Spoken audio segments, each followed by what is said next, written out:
Nah, yang kedua, ya, peserta didik diharapkan mampu menerapkan hak dan kewajiban warga negara dalam berbagai kehidupan.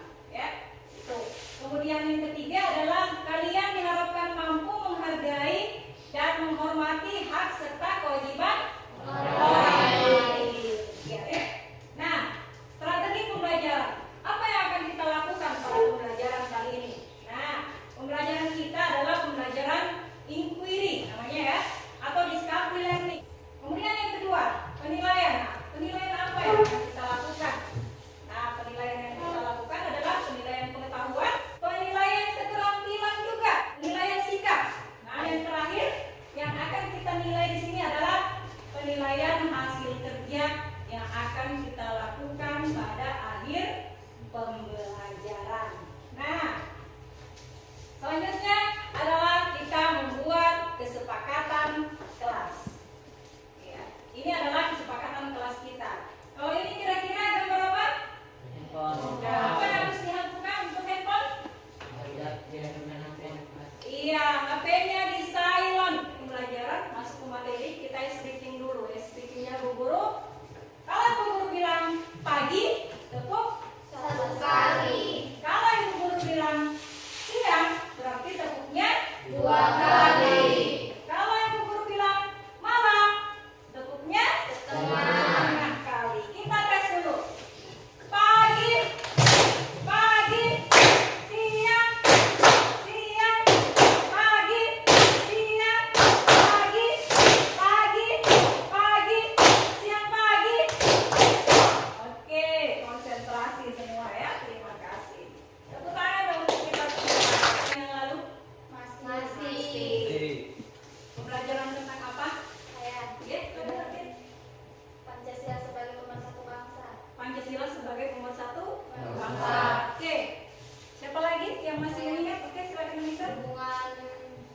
Hubungan Pancasila dengan Undang-Undang Dasar Hubungan Negara. Pancasila dengan Undang-Undang Dasar Negara. Oke, good. Sekarang Ibu Guru mau tanya. Pernahkah kalian merasa hak kalian sebagai siswa tidak terpenuhi? Pernah. Pernah? Pernah. Iya. Pernahkah kalian merasa kewajiban kalian belum lakukan? Pernah. Pernah? Pernah atau tidak? Pernah. Oke. Yang kedua, apakah kalian pernah mendengar kata hak? Pernah. Pernah. Ada yang tahu hak itu apa? Oke, silakan Pak. Hak adalah sesuatu yang ada di dalam diri kita atau yang diharapkan. Iya, sesuatu yang tangan dong. Terima kasih Atin. Jadi katanya Atin dia sudah tahu ternyata hak itu adalah sesuatu yang harus kita miliki. Nah, kalau sekarang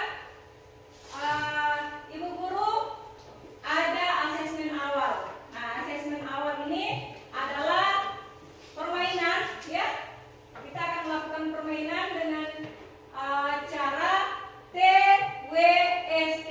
Apa itu TWST, anak-anak?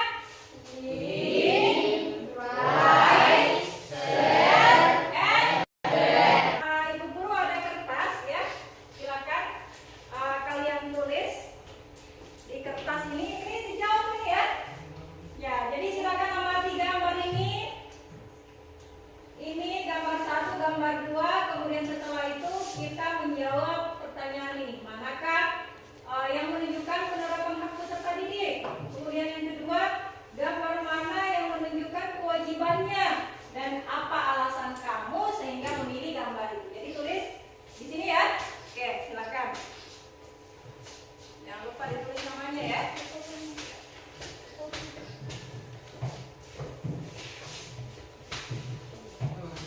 Iya. Berdiri kuat. 1. Kasih temannya. Cocok nih. Nah, Ini cocok nih. Sudah? Coba. 2. Kasih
Baik, silakan. Regi, saya.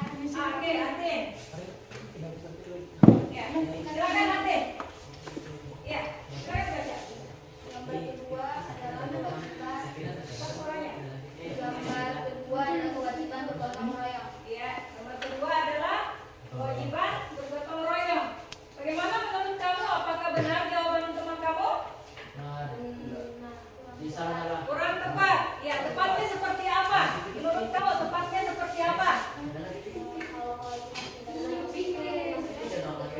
Ya, kurang penjelasan saja. iya begitu. Betul tapi kurang penjelasan saja ya. Oke, terima kasih. Tepuk tangan dulu untuk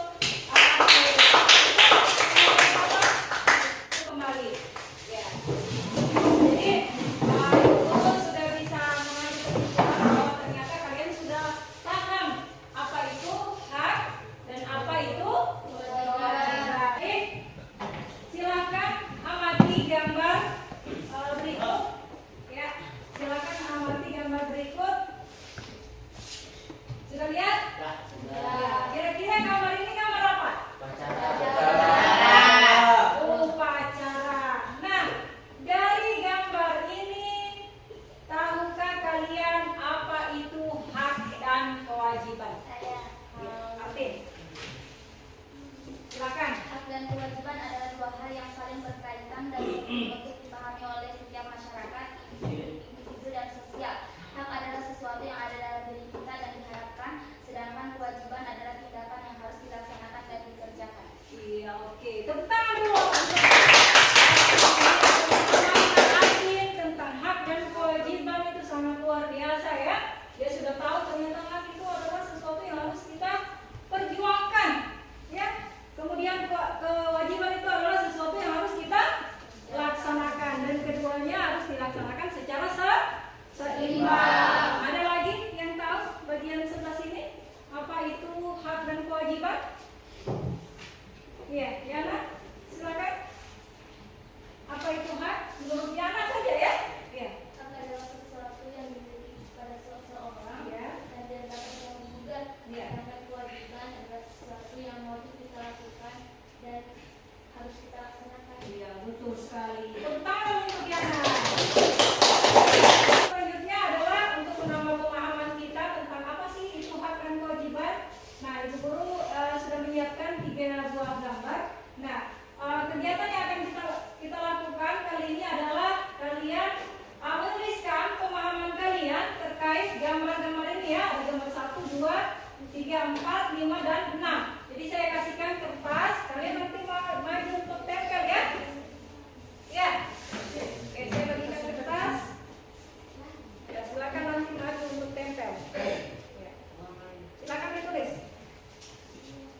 Ya, silakan dilihat gambarnya. Boleh maju ke depan lihat gambarnya. Ya, siapa yang sudah selesai? Silakan maju ditempelkan di kertas. Di gambar yang ditulis yang dikomentari ya. Gambar yang dikomentari silakan. Ya. Di bawahnya. Oke. Seperti itu mengomentari apa? Oke. Sudah?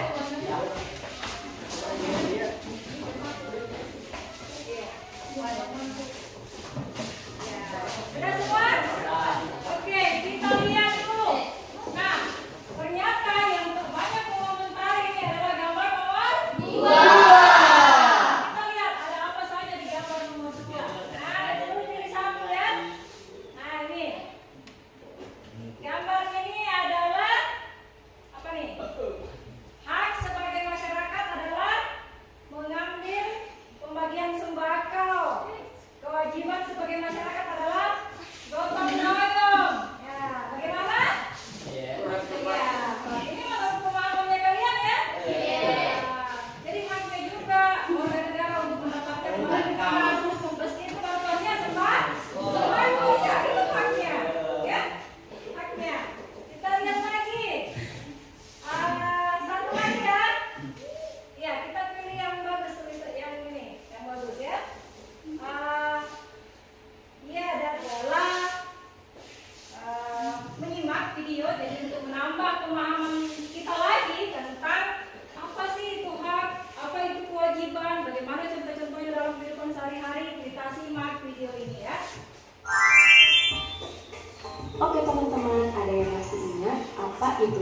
dan kewajiban? Iya betul. Hak yaitu merupakan sesuatu yang pantas didapatkan setelah melaksanakan kewajiban, sedangkan kewajiban yaitu sesuatu yang harus dilakukan terkait dengan peranan dan tanggung jawab. Jika kewajiban telah terpenuhi, manusia baru diperbolehkan menuntut haknya. Nah teman-teman, sekarang kita akan mengetahui contoh dari hak anak di rumah. Apa saja sih contoh hak anak di rumah? Ada yang sudah tahu? Iya betul, tapi berhubung masih ada. Nah, sudah menonton video kan? Ya. Nah, sekarang setelah kita menonton video, apa yang kalian ketahui tentang hak dan kewajiban? Nah, bagaimana contoh hak dan kewajiban di lingkungan sekolah, keluarga, dan masyarakat? Siapa yang bisa? Ya, silakan angkat tangan. Ya, silakan. Kan tadi dari nonton video, ibu tanya ternyata hak dan kewajiban itu seperti apa? Dan contohnya di lingkungan sekolah, keluarga, dan masyarakat. Ya, silakan angkat tangan yang bisa. Sekarang, oke, silakan yang bisa. Ya, hak dan kewajiban apa? Silakan boleh. Silakan. Hak dalam lingkungan sekolah yaitu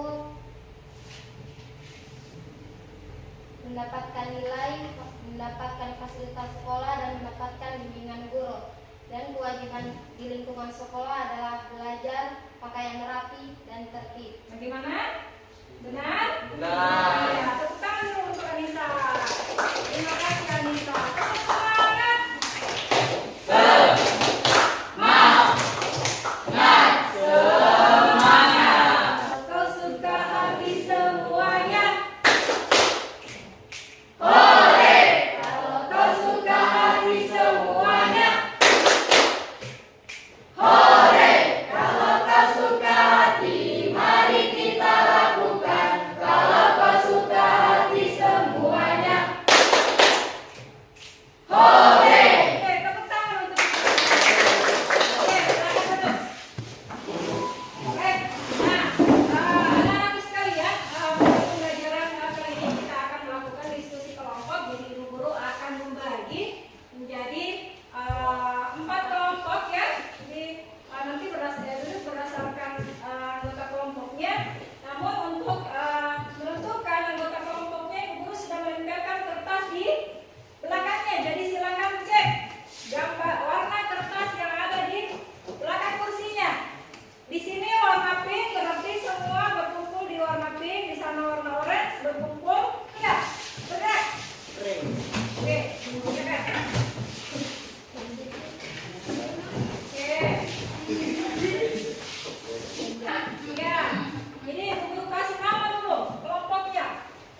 Gimana? Sudah? Kan untuk kelompok NKRI untuk presentasi ke depan. Silakan. Dua orang boleh ya, mewakili. Oke, silakan. Kelompok NKRI, silakan. Kita lihat kelompok NKRI ya, dua orang. Silakan.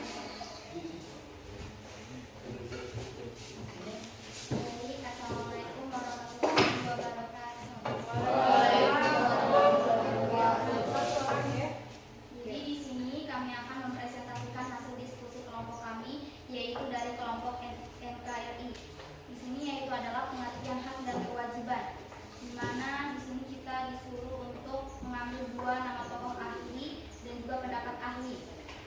Dan kita mengambil yaitu Dr. Notonegoro. Pendapatnya yaitu merupakan suatu kuasa atau kemampuan seseorang individu untuk menerima dan melakukan suatu hal yang harus diterima oleh setiap orang. Makna dari hak dari Dr. Notonegoro yaitu mempunyai kemampuan dalam menerima untuk disalurkan dan dipindahkan kepada individu lainnya. Makna menurut kami yaitu adalah yang ada dalam diri kita sendiri yang tidak bisa diambil oleh orang lain. Sedangkan dari menurut Christian St. Kansil, pendapatnya yaitu adanya perjanjian maupun berdasarkan Undang-Undang Dasar sebagai keharusan yang mesti dipenuhi dan dapat dituntut pertanggungjawaban. Makna dari kewajiban menurut Christian St. Kansil yaitu harus mesti dipahami dan dipenuhi bagi kita. Makna menurut kita yaitu adalah suatu tindakan yang wajib dan perlu kita lakukan dan dikerjakan. Terima kasih. Assalamualaikum warahmatullahi wabarakatuh. Tepuk tangan dulu untuk kelompok NKRI. Ada yang mau dipertanyakan? Ya, apakah ada yang mau bertanya? Silakan. Ya, silakan bertanya. Silakan. Oke, silakan. Ya, silakan bertanya. Oke. Ya. Undang-undang apa yang harus kita angkat dan kewajiban? Di bagian berdasarkan kepada sila pertama sampai sila kelima itu adalah hak dan kewajiban yang berada di dalamnya. Oke, gimana Kak? Boleh? Ya, ada lagi pertanyaan? Ya, silakan. Ya, nah. Berdiri ya, berdiri. Oke. Mengapa hak dan kewajiban sangat harus dilaksanakan? Mengapa hak Dan kewajiban sangat penting? sangat penting? Mengapa hak dan kewajiban sangat penting? Oke, silakan.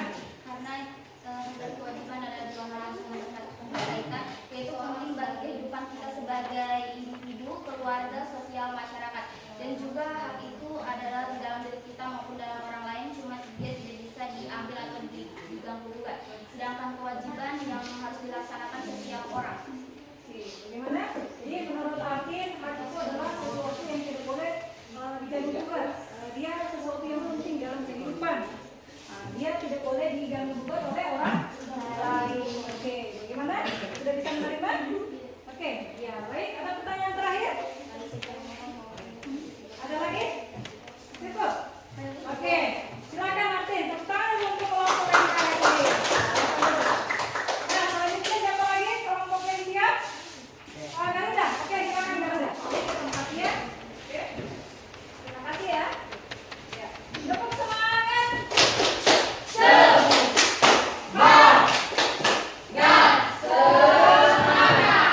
Oke. Jadi dari kegiatan diskusi kita tadi, kita sudah mengetahui ternyata hak dan kewajiban itu adalah sesuatu yang harus dilaksanakan secara seimbang. Dan hak dan kewajiban itu sangat penting dalam kehidupan sehari-hari. Karena kalau tidak, pasti masyarakat kita akan menjadi konflik yang tidak rukun. Ya, ada pertanyaan? Ada pertanyaan untuk guru? Ada? Ada? Ya, silakan. Satu ya. Kenapa kita harus mempunyai kewajiban? Mengapa kita harus mempunyai kewajiban? Nah, karena seseorang kan punya hak. Ya, sebenarnya kewajiban itu bukan punya ya, tapi dilaksanakan. Nah, untuk mendapatkan hak, kita harus melaksanakan kewajiban. Misalnya untuk mendapatkan nilai di sekolah, ya,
itu tindakan atau aksi yang harus kita laksanakan. Dilaksanakannya pun tidak secara sembarangan, tetapi dengan penuh tanggung jawab sebagai timbal balik terhadap negara atas hak yang diperoleh. Jadi sebelum kita menerima hak, kita harus melaksanakan kewajiban. Seperti itu. Nah, dan yang terakhir adalah pelaksanaan hak dan kewajiban itu harus seimbang. Kenapa? Karena akan menciptakan lingkungan yang rukun dan sejahtera dan kehidupan bernegara. Pelaksanaan hak dan kewajiban yang tidak seimbang dapat menimbulkan konflik dan kesenjangan sosial. Oke, tepuk tangan dulu untuk kita semua. Iya. Nah, sekarang Ibu Guru akan melakukan refleksi ya, refleksi terhadap pembelajaran kita. Nah, tadi anak-anak ini sudah luar biasa sekali, mulai dari mengamati gambar, mengamati video, kemudian mengomentari gambar, ya, apalagi berdiskusi kelompok, ya. Jadi kalian sudah presentasi, betul sekali ya. Jadi sudah melakukan kegiatan-kegiatan yang sangat luar biasa. Nah, Ibu Guru mau tanya lagi, bagaimana perasaan kalian setelah belajar hari ini? Bahagia? Bahagia. Apakah ada yang kalian pahami? Tentang apa? Nah, Ibu Guru akan memberikan refleksi